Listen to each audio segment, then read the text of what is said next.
Few bands in the history of rock music have created controversy like the Doors. Their charismatic, unpredictable lead singer Jim Morrison combined talent, intelligence, and sex appeal in a way that had not been seen before in American culture. His notorious antics and mysterious death in 1971 at age 27 helped solidify his iconic status. Oliver Stone's film, The Doors, starring Val Kilmer as Morrison, was released in 1991. Like most biographical films, The Doors takes many liberties with the actual facts about Morrison's life and the band overall. Unfortunately, many movie viewers accept what they see on screen as reality and rarely make an attempt to learn more about the subject. So, if you think Jim Morrison was nothing more than a somber, drug-addicted psychopath in leather pants, you might want to stay tuned, because I'm going to tell you the truth about Oliver Stone's The Doors. No One Here Gets Out Alive, the best-selling biography of Jim Morrison by Jerry Hopkins and Danny Sugarman, was first published in 1980, and the success of the book got the attention of Hollywood. Throughout the 1980s, numerous attempts at bringing Morrison's story to the big screen were rumored to be in the works, with a variety of well-known directors, actors, and singers tied to the projects. Ultimately, it was Academy Award-winning director Oliver Stone who finally succeeded in getting the film made. A script for The Doors had originally been written by screenwriter Randall Johnson. The script was mostly rewritten by Oliver Stone after he signed on to direct. Doors drummer John Densmore and guitarist Robbie Krieger served as advisors on the film. Keyboardist Ray Manzarek refused to be involved in the project after reading the script written by Oliver Stone. And according to Robbie Krieger, Manzarek was jealous of Oliver Stone because he had wanted to direct the film. Much of Stone's script is taken directly from No One Here Gets Out Alive, with some significant additions and exaggerations. While many consider the book to be the definitive account of Morrison's life, several of Morrison's friends and colleagues have criticized its accuracy, referring to it as nothing here but lots of lies.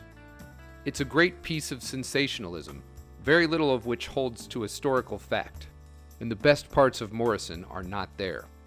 Paul Rothchild, Doors producer. He was interesting. He was funny. He treated me great.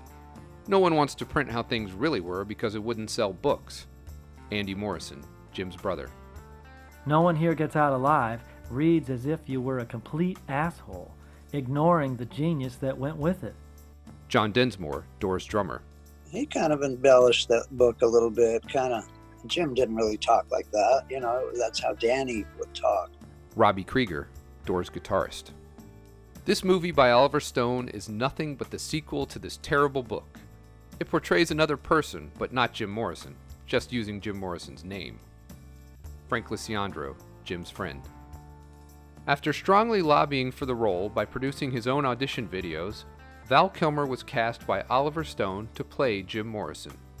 Allegedly, Kilmer secured the role when an unidentified member of the Doors could not tell the difference between his voice and Morrison's in an audition recording.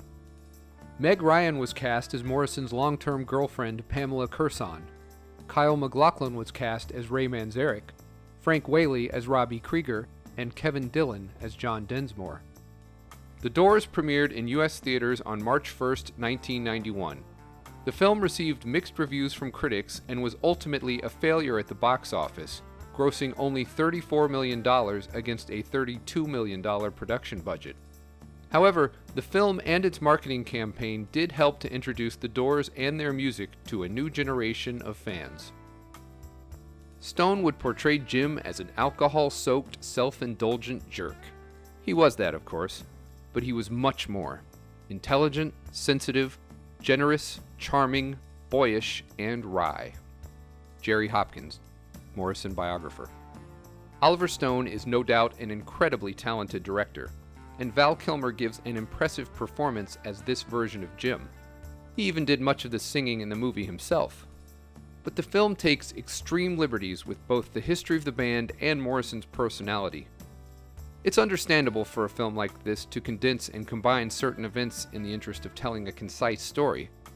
However, as No One Here Gets Out Alive co-author Jerry Hopkins said, 40% of the movie is sheer fiction. And according to many of his friends, It's an extremely unfair depiction of Jim Morrison. Ray Manzarek was always consistently critical of the movie and its negative portrayal of Morrison. John Densmore has mostly had positive comments about the Oliver Stone film. In 2013, he referred to it as a great impressionistic painting of our career. But as you'll see, he has also had some criticisms. Robbie Krieger has praised some elements of the film, especially the concert scenes and Val Kilmer's performance.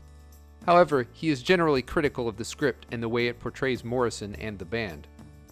The problem with that movie is that the script was kind of stupid. It doesn't really capture how Jim was at all. Robbie Krieger. Boy, that Oliver Stone, I'd like to deck that guy, man. What a ridiculous movie. Why did he do it? I can't figure it out. Now, I realize not everything in the movie is meant to be taken literally, and it's of course impossible to know what was actually said in every situation depicted in the film. Also, I would never expect any biographical film to be 100% accurate, but I do feel that Stone went out of his way to portray Jim Morrison as a much more horrible person than he actually was. I talk to people all the time who assume the character in the film is a true depiction of Morrison, and I do not think it is unreasonable for casual fans to assume much of the film is true. It is named after a real band, all the characters in the film are based on real people, and it was filmed in many of the historical locations. It's not Jim Morrison, it's Oliver Stone in leather pants. Ray Manzarek. So let's examine the movie, the whole movie, the good, the bad, and the ugly. I will be pointing out both major and minor inaccuracies. I just want to try to give as clear a picture as possible of what's true and what's not.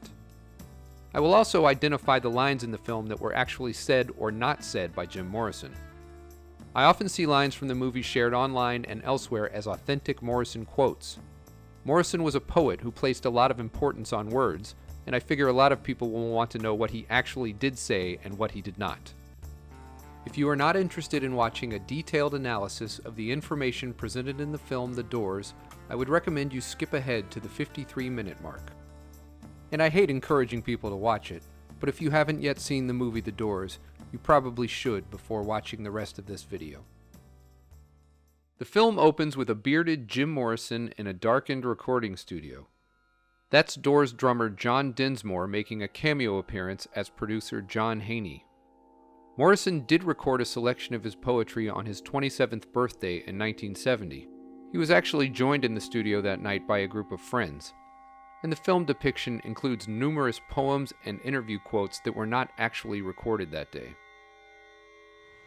What follows is Oliver Stone's version of what Morrison described as one of the most important events in his life. Morrison claimed as a young boy he'd witnessed a serious auto accident involving some Native Americans while driving with his parents through the desert. He speculated that the souls or the ghosts of the dead Indians leapt into his soul. You can hear Morrison tell the story in his own words on the album An American Prayer.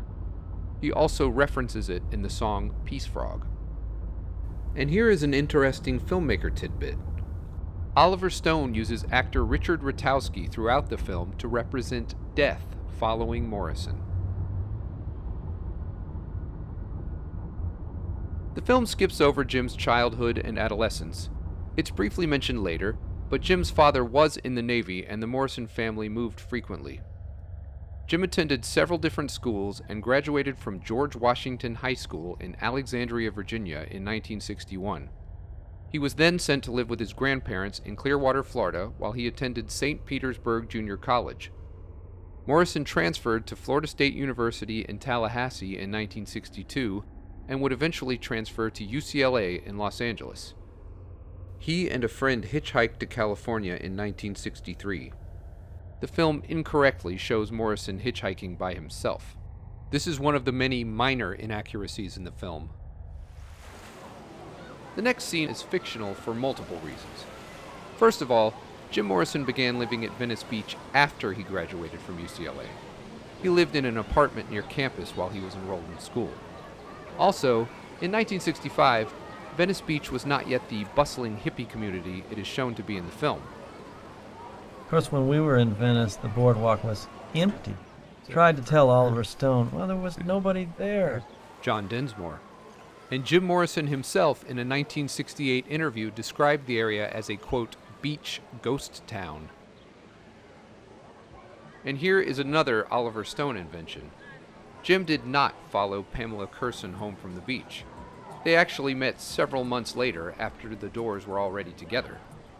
By most accounts, Jim and Pam first met at a club called the London Fog, where the Doors were performing around March of 1966. Got a problem with Doors? Waste of time. I don't understand the Jim character saying Doors are a waste of time. I guess that's Oliver Stone trying to be funny.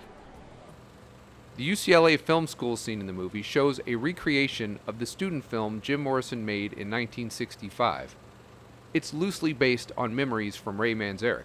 However, according to Ray, Stone's version is a, quote, grotesque exaggeration. And he says Morrison's film was actually a much lighter, much friendlier, much funnier kind of thing. Unfortunately, Morrison's actual film project was not deemed worthy of being saved and was likely thrown out by the school along with other poorly received student films. That's Oliver Stone in a cameo role as the professor. The scene closes with another inaccuracy. I quit. While Morrison is said to have threatened to quit film school after the poor grade his film received, he did in fact graduate and was granted a bachelor's degree in cinematography from UCLA. In June and July of 1965, after graduating from college, Morrison lived on the roof of an apartment building at Venice Beach. His friend, Dennis Jacob, was renting an apartment there at the time. But Jim actually stopped living on the rooftop several months before he met Pam. Also in this scene, the Jim character recites a poem he says he wrote for Pam. All the poems have wolves in it. This poem does not appear in any of Morrison's published poetry books, and it only appears in one of the many books written about Jim Morrison. According to the book The Lizard King, The Essential Jim Morrison, the poem actually comes from the memory of Jim's high school girlfriend, Tandy Martin, who says this poem was written for her, not Pam Curson. Tandy's memory of the poem does not include the first line about the wolves. In all likelihood, that line was added by Oliver Stone. The scene on the beach where Jim and Ray decide to start a band is actually pretty close to Ray Manzarek's recollections. The movie then skips over how the rest of the band got together, but this is understandable considering how much screen time would be required to show everything. Prior to the Doors, Ray Manzarek was in an unsuccessful band with his brothers called Rick and the Ravens. Ray met drummer John Densmore at a meditation class in July or August 1965 and invited him to join his new band. The first iteration of the Doors featured Morrison on vocals, Manzarek on piano, Densmore on drums, and Ray's brothers Jim and Rick on guitar and harmonica. Ray's brothers quit the group after a few months, and Densmore's friend Robbie Krieger was recruited as the new guitarist. The writing of Light My Fire as depicted in the movie is supported by stories told by John Densmore and Ray Manzarek. Robbie Krieger had this to say in a 2020 interview. That was the first song I wrote for the Doors. And actually, that wasn't the intro to begin with. That was only to get out of the instrumental back to the song. That was just chords to begin with. Little by little, Ray put in that Bach stuff. It took months to come up with it. In the movie, he does that in in 20 minutes. He says, Sure. Okay, you guys go out to the beach and I'll figure this part out. What do you think about when you play? According to John Densmore, he was actually the one who asked Robbie what he thinks about while he's playing. Fish in my fish tank? And Robbie did in fact say, "The fish in my fish tank." We next move to the scene at the London Fog where the Doors were the house band in early 1966. This scene was actually filmed at what is now the famous Viper Room, located across and down the street from the original location of the London Fog. Lots of adoring fans are shown in the audience, but in truth, the club was small and unpopular. The Doors drew a big crowd on their first night at the London Fog because they invited all of their friends to the show. After that, there were rarely more than a handful of people in the club at a time. But the Doors used this experience to develop their songs and hone their unique sound. There are many stories of Jim being shy and keeping his back to the audience in the early days of the band. However, there aren't any photos from this time period that show this. If you watch closely, you'll see Doors guitarist Robbie Krieger make a brief appearance on screen. And that's Eric Burden of the Animals telling Ray to put his joint out. And this is Doors producer Paul Rothchild in a cameo role. Jim. Blind? How old are you? 21. Jim actually would have been 22 at this point in the band's career. Here we see a record executive trying to convince Jim to go solo. In reality, the Doors' first managers allegedly did suggest to Jim that he should go solo after Light My Fire became a hit song. I like the guy who wears his soul on his face. I like a guy who wears his soul on his face is often cited as a favorite Jim Morrison quote, but there is no evidence he ever actually said this. Hey! I'm the Lizard King! I can do anything! Jim never climbed onto a car outside the Whiskey and screamed about being the Lizard King to a gathered crowd on the Sunset Strip. He didn't walk around reciting his own poetry out loud like some kind of asshole. Robbie Krieger. Plastic soldiers in the miniature dirt war! This line is taken directly from one of Jim's poetry books. How many of you people know you're alive? How many of you people know you're alive is another quote from the movie that people often recite. And again, there's no evidence Jim ever said this. And now we go into the famous desert scene. Sorry to break it to you, viewer, but this never happened. Oliver Stone even says in the film's DVD director commentary that this scene is fiction. And John Densmore and Robbie Krieger each write in their books that the four band members never took psychedelics together. I'm afraid of my father. I can't be what they want me to be. Maybe you should kill your father. My dad was pretty bummed when he saw that. I had to explain that it was Oliver Stone making stuff up, not an actual quote. Robbie Krieger.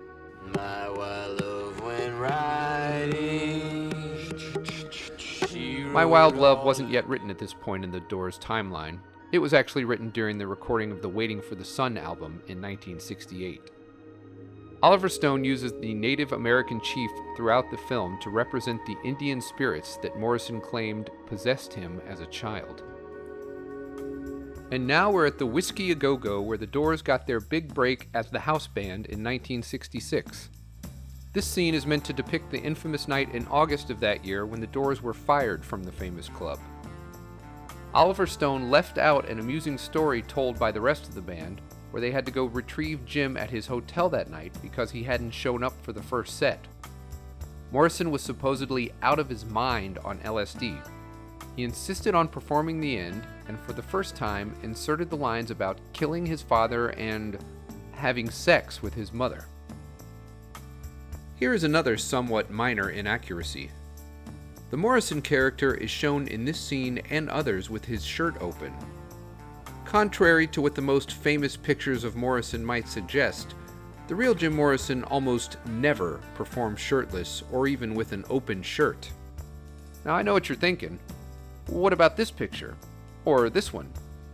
In this photo, Jim is lifting up his shirt, but he doesn't take it off. And all the other photos from this performance show him fully clothed. This photo was taken during the sound check for the Doors' famous concert at the Hollywood Bowl. However, his shirt remained on for the actual concert. Morrison is said to have removed his shirt during a drunken performance at the Action House in Island Park, New York in 1967. And Morrison did remove his shirt during the infamous Miami concert in 1969.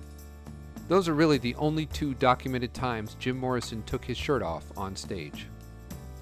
Also, Jim Morrison never wore leather pants on stage at the Whiskey A Go-Go.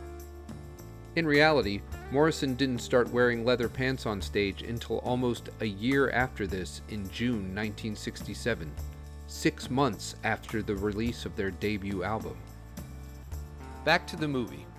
The band was allegedly fired from the Whiskey on the night Jim added the so-called Oedipal section to the end, but they weren't fired quite so violently, and they were allowed to finish out the week of scheduled shows.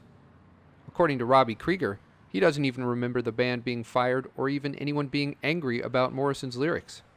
He thinks the Doors actually stopped playing at the Whiskey simply because the contract for their residency ended. This actor is portraying Elektra Records president Jack Holzman. and this actor is portraying Doors producer Paul Rothchild. The Doors had actually made a deal with Elektra Records a few days before this incident, but it's understandable why Oliver Stone combined these events in order to save screen time. An album of killer music in 6 days, man. According to John Densmore, the band's first album was indeed recorded in 6 days. But according to other sources, the recording for the first album actually took about 2 weeks. As before, the movie skips over a lot of history at this point. The Doors did a lot of touring after the release of their debut album in January 1967. They played approximately 220 concerts in 24 states that year. This interview sequence in the film is a recreation of the Doors' arrival at Heathrow Airport in London in 1968. Pamela Morrison, ornament. Pamela Curson was not present and probably never actually described herself as an ornament. Robbie Krieger, age 22 years old. Occupation. Guitar. Name? John Densmore, Age. 23. Occupation. Percussionist. Name? Raymond Daniel Manzarek, Age. born 2/12/39. Occupation. Musician, organist. Name? Jim. Occupation. The Doors appeared on the popular Ed Sullivan Show in September 1967, following the release of People Are Strange as the first single from their upcoming second album, Strange Days. They played both People Are Strange and Light My Fire on the show. The band probably wasn't mobbed like this. They were popular, but they weren't exactly the Beatles. What about you, Natson? What can we do? Some of the worst mistakes of my life have been haircuts. Jim's comment about haircuts is taken from the book An Hour for Magic by Morrison's friend Frank Lisiandro. They asked if you could say instead, "Girl, we can't get much better." Can you dig that? How about, girl, you couldn't bite my wire? There is no evidence Jim actually said this. I don't think standards and practices would. And you know, fellas, why don't you have a nice big smile on your face when you get out there? There's no point in being sullen. You know what I mean? Well, just do it. Kind of sullen group, Ed. This line is taken from the book No One Here Gets Out Alive. It's just a word, Jim. Stones changed when they played here. Yeah. Ray Manzarek claimed that he was actually never in favor of changing the lyrics. We never conspired about not changing the lyric ahead of time, and we never talked about why he didn't change it afterwards. But my guess is he was just nervous. I don't remember anyone yelling at us or telling us we'd never play Sullivan again. Robbie Krieger. And as you probably know, Morrison wasn't nearly as obnoxious as Val Kilmer when he sang Girl, We Couldn't Get Much Higher. But the group was subsequently banned from ever appearing on the Ed Sullivan Show again. Next, we see a scene that is actually an amalgamation of two different photo shoots. The woman portrayed by Mimi Rogers is supposed to represent Gloria Stavers. She was a photographer and the editor of 16 magazine.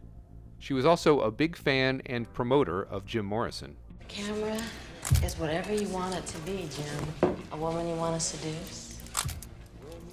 A man you want to kill? These lines are taken directly from the book No One Here Gets Out Alive. The famous young lion photos of a shirtless Jim Morrison were actually taken by a male photographer named Joel Brodsky.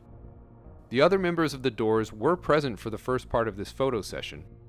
And for everyone who has a replica of the necklace Morrison wore at this photo shoot, you might be interested in knowing that the one shown in the film was made with the wrong colored beads. This next scene at Andy Warhol's factory is one of the most inexplicable in my mind, even though it is brilliantly filmed and choreographed. The Doors did actually meet Warhol when they played at a New York club called Ondine in late 1966 and early 1967. However, Warhol and Nico were very small parts of the Doors' history. And according to Ray Manzarek, the band was never actually at Warhol's factory. Furthermore, Oliver Stone describes this entire sequence as conjecture in the DVD's director commentary. Michael Madsen portrays Morrison's friend actor Tom Baker. Baker was largely regarded as a freeloader and an instigator who often got Jim into trouble. Hey, Jim, we're split, man. Why don't you come with us? Go to Max to get a bite to eat. No, you can't leave, man. Where's your will to be weird? And here's where I might really blow your mind. During this scene, the Jim character asks, Where's your will to be weird? This is often cited as one of Jim Morrison's most popular quotes. There is no evidence Morrison ever said this. It does not appear in any song lyrics or any of his published poems. It is not found in any interview transcripts or recordings. It doesn't even appear in any of the many books written about Jim and the Doors. According to a source involved in the making of the film, the line most likely came from the mind of Oliver Stone. Ray Manzarek was not happy about the way it is suggested in this scene that the band abandoned Morrison when he asked them not to leave. According to Ray, this never happened. Jim Morrison and German singer and model Nico did have a brief affair, and the story of Warhol giving Morrison a gold telephone can be found in multiple biographies. However, I don't understand why this bizarre sequence deserves over 8 minutes of screen time when there are many other more interesting and more consequential events for the band that could have been explored. It all ends with one of the many moments Oliver Stone uses to portray Jim Morrison as a world-class jerk, and it's another event that's only mentioned in the film and not in any of the Morrison biographies, meaning it probably never happened. This press conference scene contains many actual quotes from Morrison that are taken from a variety of sources. It also contains some fabricated lines. I'm interested in chaos, disorder, especially activities which seem to have no meaning, like this. This is taken from Jim Morrison's original Electra biography. How do you feel about being called the ultimate Barbie doll? This is taken from a 1968 article about the Doors. I guess when you say something like that, it's a shortcut to thinking. This line is taken from an interview Jim Morrison gave in September 1968. And do you think about the dreadful reviews your new poetry book has got? Jim's poetry book would not be published until almost 2 years after this point in the band's actual story. I believe in a long, prolonged derangement of the senses to attain the unknown. Oh, I live in the subconscious. Our pale reason hides the infinite from us. The real Jim Morrison did not say this. This quote is actually paraphrased from a letter by one of Morrison's favorite poets, 19th century Frenchman Arthur Rimbaud. What do your parents think about what you're doing? The Patricia Keneally character makes her first appearance in this scene. In actuality, Morrison and the real Patricia Keneally met much later in January 1969, following the Doors' concert at Madison Square Garden. And, according to Keneally, the two did not become intimate until months after that first meeting. Also, Patricia seems older than Jim in the movie, but she was really a few years younger. It's worth noting that many of Morrison's friends questioned Patricia Keneally's credibility and the actual extent and nature of her relationship with Jim. For the purposes of this video, I am mainly interested in comparing what was presented in the Oliver Stone film with what she has said about it. Actually, I don't remember being born. It must have happened during one of my blackouts. This was said by Jim to Richard Goldstein in a 1968 interview for New York Magazine. To tell you the truth, they're not living anymore, so I really don't like to talk about that. Jim did claim in his original Electra biography that his family was dead. He later explained that he said this because he didn't want to, quote, involve them in his musical career. Don't worry about it. It happens to other guys, too. There are multiple stories that Morrison's drinking did lead to Jim having problems with impotence. Patricia Keneally says that was never a problem when they were together. Also, she claims the only time they drank blood was at their hand-fasting ceremony, which is portrayed later in the film. Here we see Oliver Stone's version of Jerk Jim with poor Pamela. We're built to last. According to Patricia Keneally, the line, "We weren't built to last," was actually said to her, not Pam. There are many contradictory accounts about Jim and Pam's relationship. Naturally, Oliver Stone chose to show the most extreme versions. Some claim that Jim and Pam had a very volatile and violent relationship, while others claim that Jim, quote, didn't have a violent bone in his body. The truth is probably somewhere in between the two extremes. I would never believe that he was actually violent with Pam because I don't think he had that in him.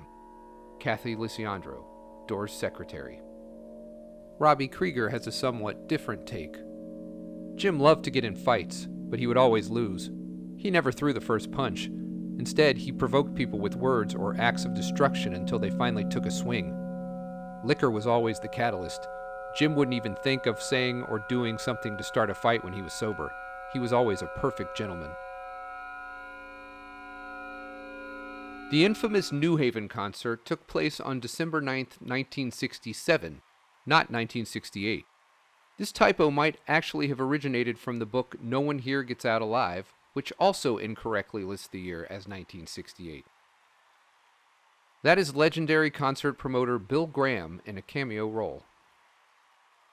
Patricia Kenneally was not at the New Haven concert. She and Jim hadn't even met yet. Jim was allegedly backstage making out with a random fan. Your father's an admiral in the United States Navy who's at the Gulf of Tonkin when the Vietnam War breaks out. In 1964, Jim Morrison's father, then a captain in the U.S. Navy, commanded an aircraft carrier in the Pacific Ocean. Many people believe Morrison's father instigated the Gulf of Tonkin incident, which escalated the United States' involvement in the Vietnam War. While it makes for a good story, declassified NSA documents and available Navy logs clearly refute these claims. Hatred's a very underestimated emotion. Hatred is a very underestimated emotion is yet another line from the film that often gets attributed to Jim. There is no evidence he ever said it. The rest of this sequence is fairly accurate. Jim was maced backstage by the police, and he was the first rock performer to be arrested on stage. And again, Jim is incorrectly shown with an open shirt. Here are some actual photos from the New Haven concert.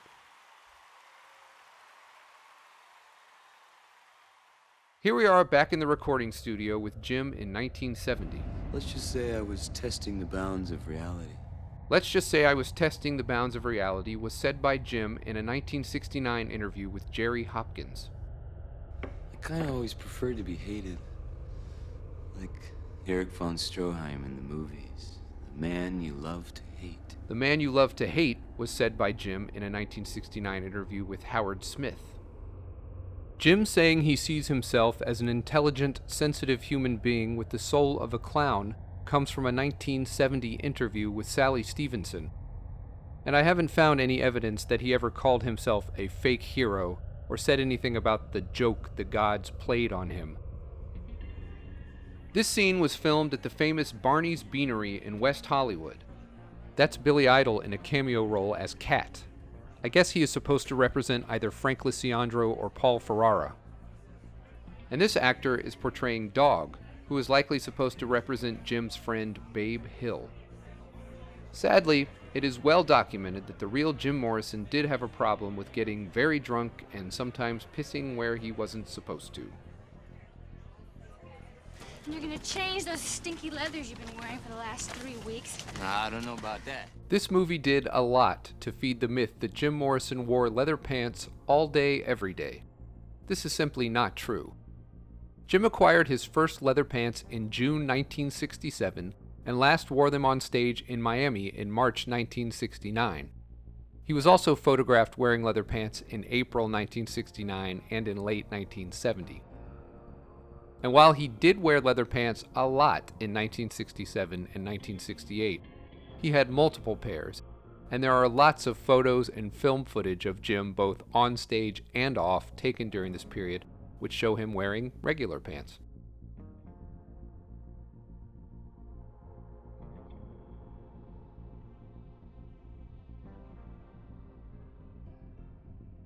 And now, the stupid Thanksgiving scene. Oliver Stone readily admits in the DVD's director commentary that this scene never really happened. Pam and Patricia met a few times. The first was briefly backstage at the Felt Forum in New York in January 1970. The last time was in the apartment of a mutual friend in December 1970. And according to Patricia, this conversation in the movie never actually took place. As for the rest of the scene, there really isn't much to say. Stone seems hell-bent on portraying Jim Morrison as a psychopath and has to fabricate scenes like this to do so. There was never a duck, Jim never stomped on it, and Jim never told Pam to kill him in front of all their friends. And while there wasn't a duck, there was a turkey on Christmas Day 1970. That's Jim Morrison with his friend Florentine Pabst. I guess it's possible Oliver Stone saw this photo and decided to turn this into this. Wow. The Doors never played at a giant outdoor nighttime concert in San Francisco. Also, the Doors never opened a show with the song Not to Touch the Earth. Here we see Pam with her friend Jean de Bretreuil. Jean was a heroin dealer and a French nobleman with whom Pam had a long-term on and off relationship. Jim was aware of Pam's heroin use but did not approve. And again, Stone seems determined to show Jim Morrison as a murderous psychopath. In the DVD's director commentary, Oliver Stone claims this incident was alleged to have happened, and it is briefly mentioned in one of Morrison's biographies. The source of this story is photographer Bobby Klein, who said, "One night, Pam came over late, claiming Jim had tried to kill her. She said he had pushed her into the closet and set it on fire when he found out she had been sleeping with this phony prince who had supplied her with heroin. Jim hated heroin, so was maybe trying to scare her into going clean." 4 of Morrison's best friends had this to say: "I never saw Jim lock someone in a closet and set the room on fire. I couldn't even imagine him doing anything remotely like that. This was absolutely not in his nature or personality. He was not a violent person." Frank Lisiandro. "The guy is not a violent person, not somebody who would lock his girlfriend in the closet and burn the house down." Babe Hill, Jim's friend. "I never heard anything about Jim locking Pam in a closet and setting it on fire, and as far as I know, there's no real evidence that it ever happened." Robbie Krieger. And Ray Manzarek said simply, "Jim didn't light Pam's closet on fire." To me, it seems very unlikely that Jim would have set the closet on fire and not also burned down the entire house. I guess it's possible. Or perhaps he threatened to do it, or maybe he was teasing. My guess is that Pam exaggerated the story, and it got exaggerated further by Oliver Stone. The story of Jim slamming into the police car has a few different sources. Some claim there was no one in the car that was hit. Some claim it was occupied. In another version, he didn't even hit a police car. He hit a tree behind the police station. It's hard to know the truth behind this one. We also see Jim and Patricia's hand-fasting ceremony during this montage. According to Patricia Keneally, this actually took place on June 24th, 1970, over a year and a half after the timeline shown in the movie. In September 1968, while Jim Morrison was on holiday in Europe, the Doors were offered a large sum of money by General Motors for the rights to use Light My Fire in a commercial for Buick. The rest of the band wasn't able to get in touch with Jim, so they decided to make the deal without him. Not everyone agrees about the amount of money they were offered. Some say $50,000, others say $75,000. But one thing nearly everyone involved shows rare agreement on is the fact that they had never seen Jim angrier than he was after learning about the deal with General Motors. However, according to Robbie Krieger, Jim was more angry about being excluded from the decision and less so about commercialization of the song. Robbie also says the entire issue has been exaggerated. But according to Doors manager Bill Siddons, the episode created a lasting rift between Jim and the band. There is disagreement about whether or not a television commercial was actually produced, but the one shown in the film is definitely fake. General Motors did use a variation of the song title in print advertisements. Oliver Stone combines a few different infamous Morrison stories in this scene. Jim did not throw a TV at Ray Manzarek. He might have thrown a TV during the recording of the Doors' first album, but whatever happened, it didn't quite go like this. According to recording engineer Bruce Botnick, he had brought a small television into the studio so he could watch a baseball game during the recording sessions. In one version of the story, Morrison didn't think baseball was appropriate while they were recording, so he threw the TV at the control room window, but it bounced off the window and landed on the floor in one piece. But according to Robbie Krieger and Bruce Botnick, Jim simply knocked the TV over accidentally while he was dancing around the studio. And Botnick says the TV still worked after that incident. And there are a few different versions of the story of Jim getting serviced during a recording session. This supposedly happened during the recording sessions for the song Your Lost Little Girl on the band's Strange Days album in 1967. producer Paul Rothchild wanted an especially relaxed vocal for Morrison and suggested they bring in a girl to provide some oral pleasure. In one version of the story, it's Pam in the vocal booth. In another, it's either a volunteer or a hooker. Whatever the real story is, it supposedly didn't work and they got the master vocal at a later session. And now, Act 3. This is yet another perplexing moment in the film. The Jim character is shown asking Paul Rothchild to get him some heroin. Can you get us some heroin? No. Why not? No. Why not, Jim? Some heroin. By all accounts, Jim did not use heroin and even sometimes lectured those around him about the dangers of heroin. He was also known to have a fear of needles. There is speculation that Jim did start using heroin when he moved to Paris in 1971, but it is just speculation, and he definitely was not using it this early on. Why did Stone put this in the movie? I don't get it. Let's talk about Jim's drug use for a minute. Thanks largely to this movie, most people assume Jim was on some kind of drugs 24 hours a day, 7 days a week. Like most aspects of his life, there are some conflicting accounts. It is definitely true that Jim used psychedelics extensively, especially while at UCLA and in the early days of The Doors. He also smoked marijuana during this time, but eventually gave it up. According to Jim's friend Babe Hill, Jim stopped smoking marijuana at some point because he said, quote, "It turned on me. I don't enjoy it anymore." Babe Hill also said he did take drugs, but the man was definitely not into drugs. All the time I knew him, the guy was absolutely into no kind of drugs on a regular basis. He never did it just on his own or went and bought his own. Producer Paul Rothchild had this to say: "It was alcohol 90% of the time, and the rest was psychedelics. Those were his only drugs, really. Contrary to popular belief, he was not a junkie. He was not into coke. He wasn't into pills. He didn't even smoke grass." According to some others, Morrison was known to use cocaine occasionally in his later years.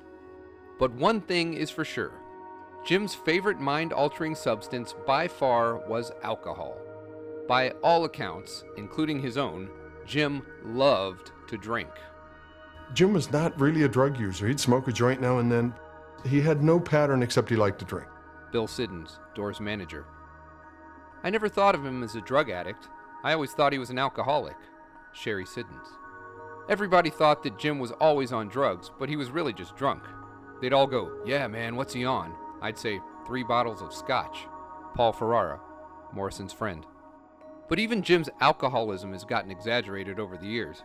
According to Ray Manzarek, it wasn't as if he was drunk all the time or anything.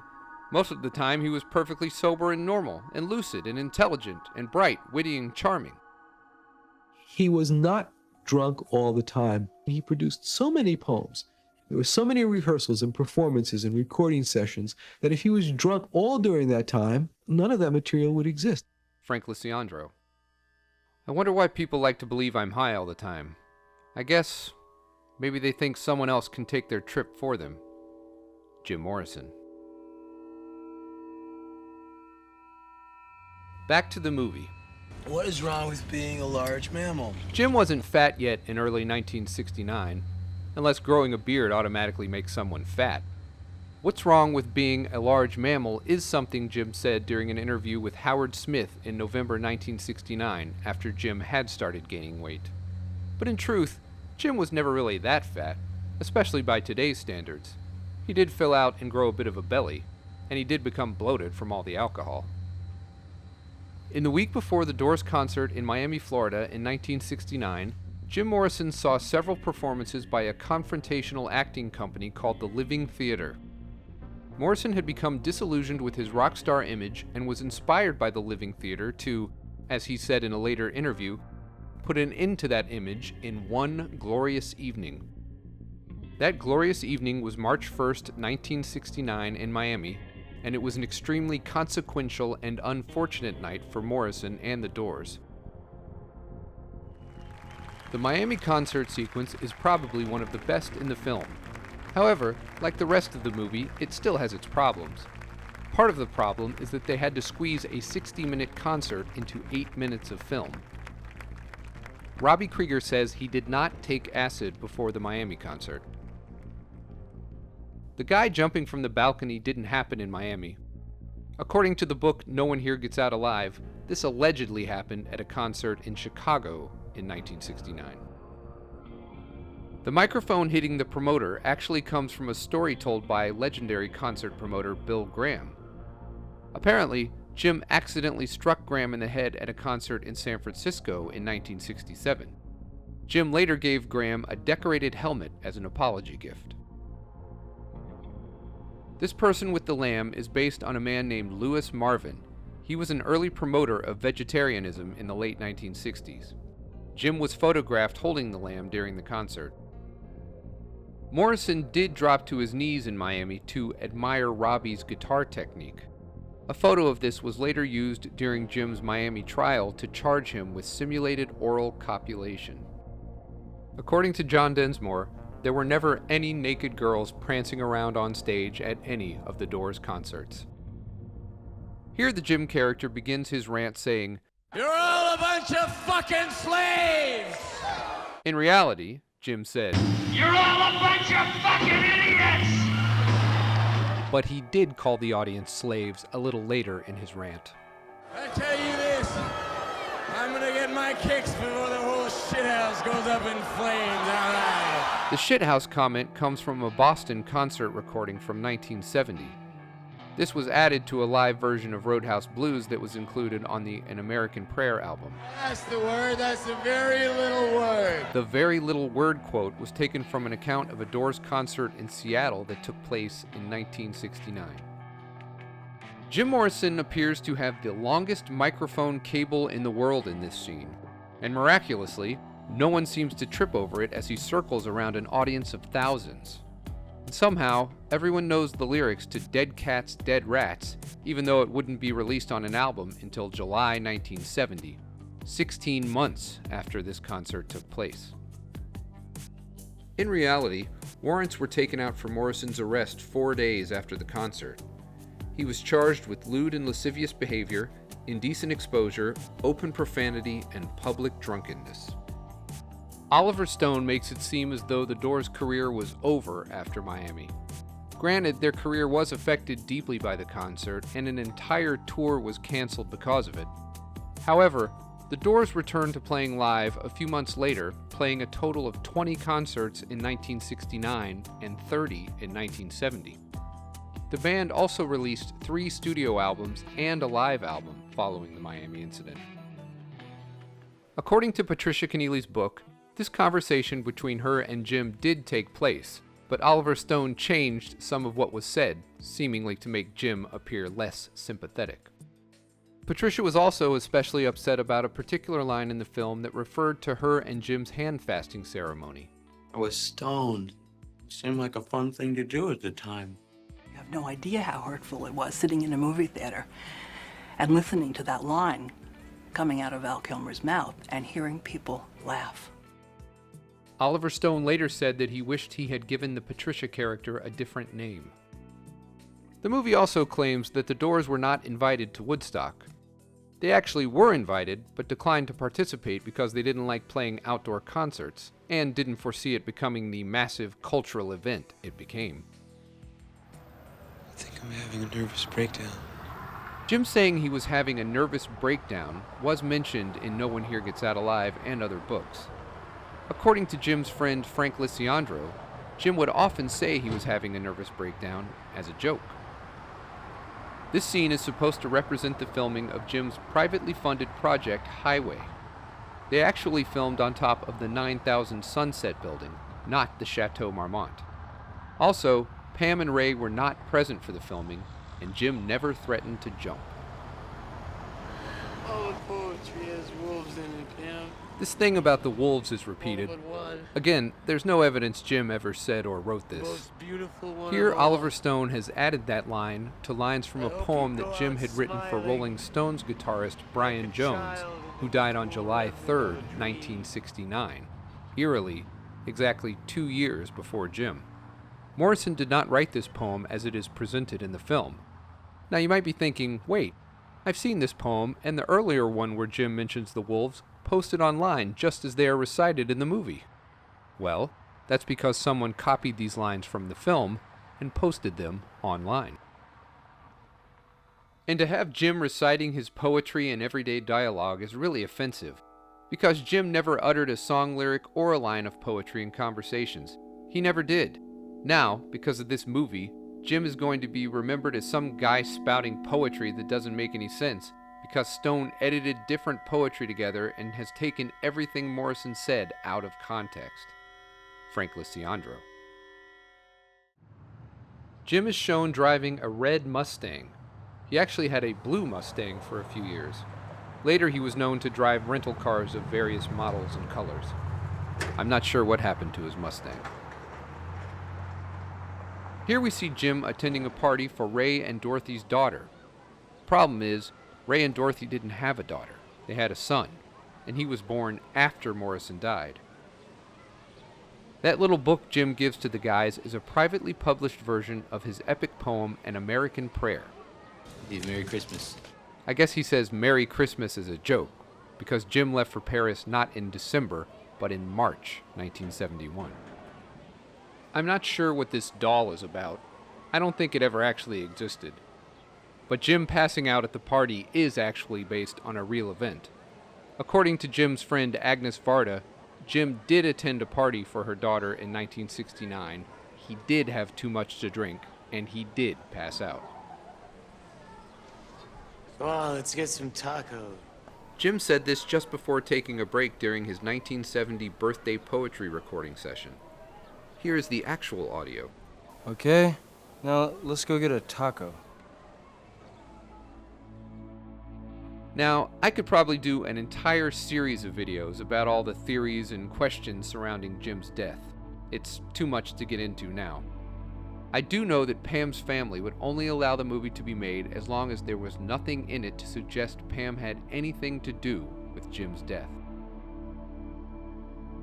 This is a bust of Val Kilmer designed to look like the one of Jim Morrison that was placed on his grave in 1981. And this is what Morrison's grave looks like today. At the very end of the film, Oliver Stone gives special thanks to The Doors and John Densmore's book Riders on the Storm. Many assume this means the movie is somehow based on Densmore's book. This seems very unlikely considering there are many scenarios depicted in the film that do not appear anywhere in Densmore's book, and vice versa. So there you have it. Everything right and mostly wrong about the movie The Doors. But I also want to mention a few things that are missing from the movie. First of all, some simple things. There is no trace of two of The Doors' biggest hit songs in the movie, Hello, I Love You and Love Her Madly.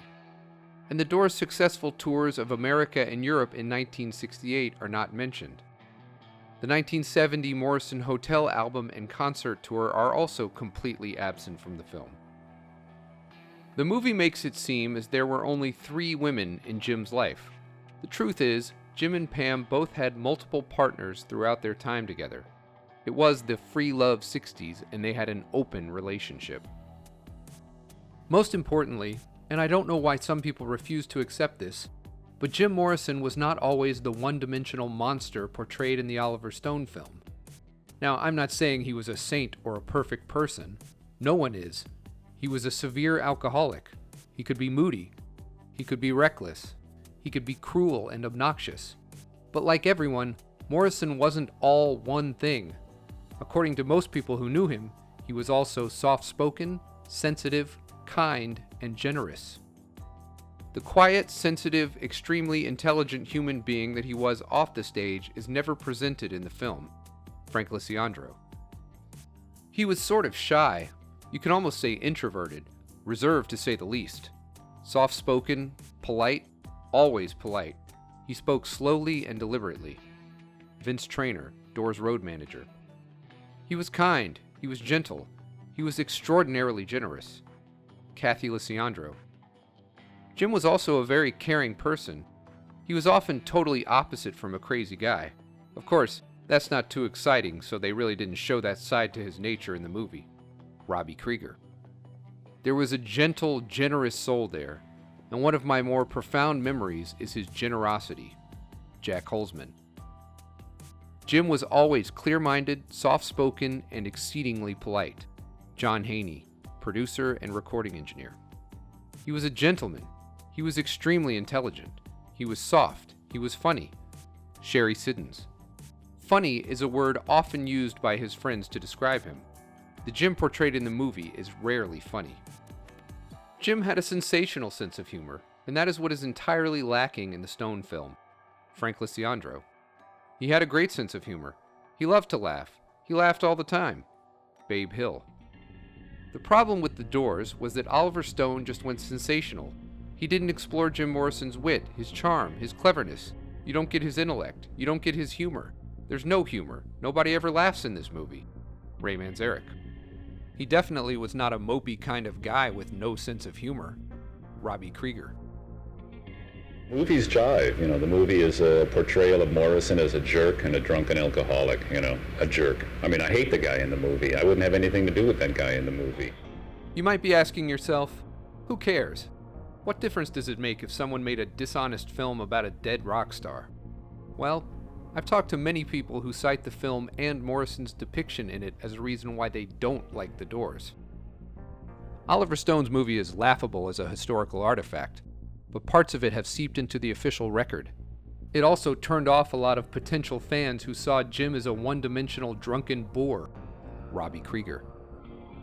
And others use the Oliver Stone-promoted image of the drunken bore to live vicariously or somehow justify their own bad behavior.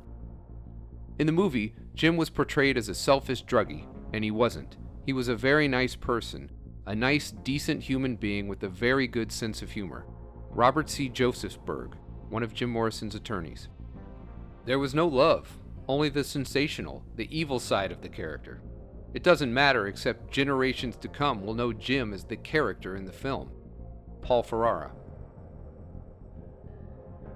And I know, some of you still love the movie no matter what. Yes, the concert sequences are impressive. Yes, Val Kilmer gives an amazing performance. And yes, the music is fantastic. But why not just listen to the complete, actual songs performed by the real Jim Morrison? He's never a real guy in that movie. People find it hard to believe he could just be a normal person, a good friend, and a great guy to be with. Robbie Krieger. And I have to disagree with those who say a more realistic movie would have been boring. Call me crazy, but I do think it is possible to have an interesting movie with a likable protagonist. Furthermore, there are additional true wild Morrison stories that Oliver Stone did not include in the film. When he was sober, he was the nicest, brightest, most articulate human being I knew. He was well-read, perceptive, sensitive. Give him 3 drinks and he was a monster. It was like Jekyll and Hyde. Paul Rothschild. The biggest problem with the Oliver Stone film is that it shows too much Mr. Hyde and almost no Dr. Jekyll. When you have all the crazy things that Jim did packed into 2 hours instead of being spread out over 6 years, you get a very unfair picture of the guy. Jim was really sweet and kind and warm most of the time. He grew up in the South and he had this genuine charm. It wasn't contrived. A tiny bit of that gentle side comes through in the movie, but not as much as I would have liked. John Densmore. To many, Jim Morrison is a highly respected artist and performer. Let's also not forget he was a real person with real friends and family. He was someone who took his art seriously, yet battled against internal demons and the pressures of fame. The script did the biggest disservice to Jim. He came across as a pretentious, obnoxious, stupid drunk who was a dick to everyone around him. I'm not saying he wasn't a drunk, and I'm not saying he couldn't be obnoxious at times, but he wasn't blitzed 24 hours a day with a bottle of Jack in his hand, screaming about death. He was funny and shy, and when he was out of line, he knew it, and he was sorry. He had a way of making everyone who met him feel like he was their best friend. Robbie Krieger. A lot of people, especially casual fans and those who aren't fans of The Doors at all, only know Jim Morrison as the character in the Oliver Stone film. With each passing year, new layers are added to the story, both good and bad. Lost information and writings are constantly being uncovered. But each new book or article written about Morrison tends to layer on more myths and more lies to grab people's attention. Using remembrances of the people who actually knew him, I hope I've been able to peel back some of those layers and show a glimpse of what Oliver Stone did not. The real Jim Morrison. I hope you've enjoyed this video. Please like and subscribe below. Thank you.